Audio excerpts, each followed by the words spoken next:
இன்றைக்கி soya chunk உருளைக்கிழங்கு மசாலா செய்ய போகிறோம். அதுக்கு சோயா சங்கை வந்து இந்த வெந்நீரில் போடணும். ஒரு 10 நிமிஷம் அதில் வெந்நீரில் கொதித்ததும் ஆஃப் பண்ணிவிட்டு அடுத்து என்ன பண்ணுறேன்னு காமிக்கிறேன். இப்போ அடுத்து உருளைக்கிழங்கு வந்து ஷாலோ ஃப்ரை பண்ண போகிறோம். அதுக்கு கொஞ்சமாக எண்ணெய்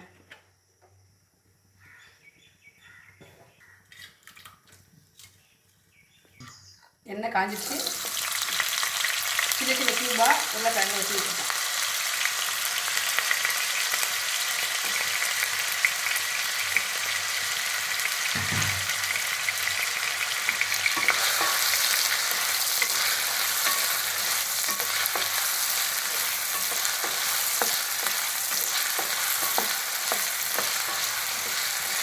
இந்த அளவுக்கு செவந்ததும் நம்ம எடுத்து வச்சுக்குவோம்.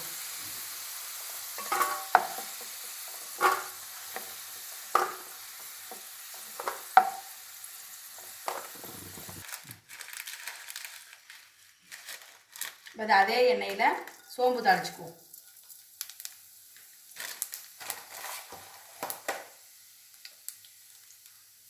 சோம்பு கொஞ்சம் கருவேப்பிலை, ஒரு பச்சை மிளகாய்,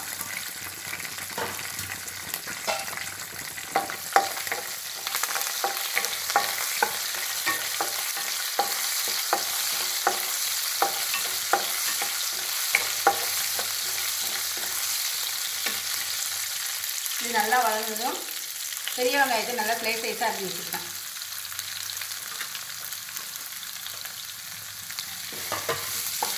இது நல்லா வதக்கணும்.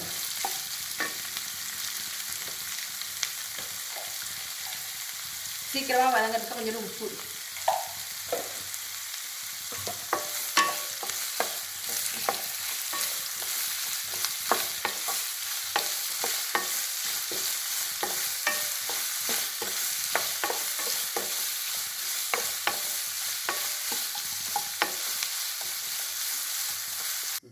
பத்து நிமிஷம் ஆயிடுச்சு. இதை தண்ணியை வடிகட்டிடுவாங்க.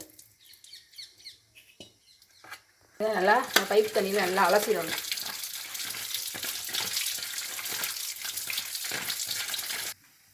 இது அப்படியே நல்லா புழிஞ்சிடும். அதை விட்ட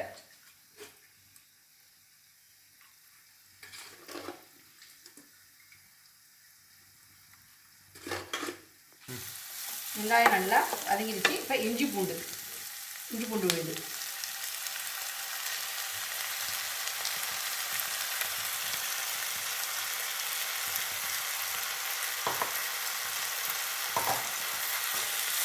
நல்லா பச்சை வாசனை போக நல்லா வதக்கணும்.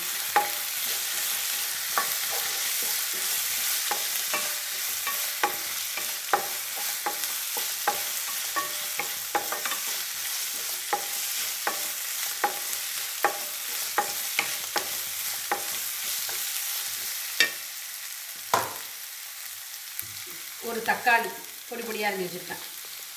அதையும் இதோட நல்லா வதக்கணும்.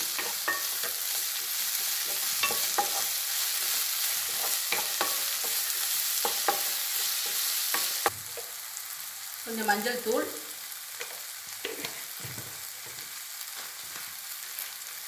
மிளகாய் தூள், உங்கள் காரத்துக்கு தகுந்த போட்டுக்கணும்.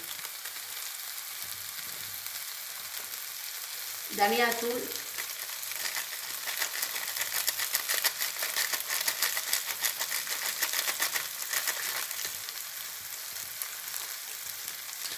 கொஞ்சம் ஜீரகத்தூள்,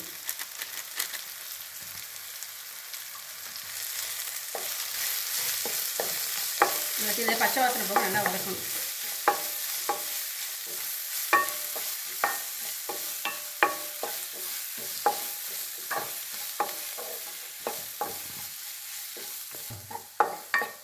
இப்போ வதக்கி வச்ச உருளைக்கிழங்கு, வேக வச்ச சோயா,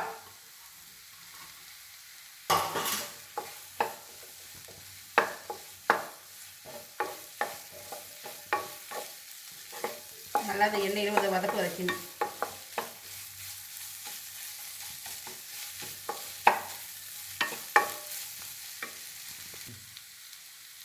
இந்த மசாலாவுக்கு தேவையான உப்பு, கொஞ்சம் தண்ணி, ரொம்ப ஊற்ற வேண்டாம். நல்லா இந்த வேகிற அளவுக்கு தண்ணி ஊற்றினா போதும்.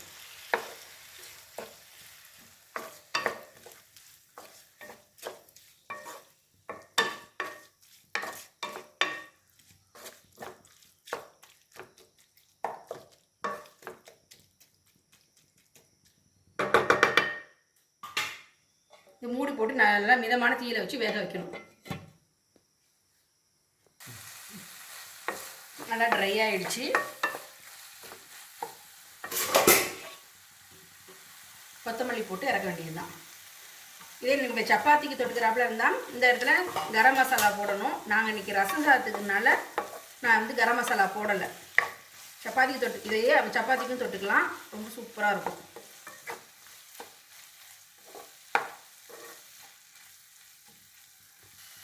சோயா உருளைக்கிழங்கு மசால் ரெடி. நீங்களும் இது மாதிரி ஒரு தடவை செஞ்சு பாருங்கள். ரொம்ப அருமையாக இருக்கும்.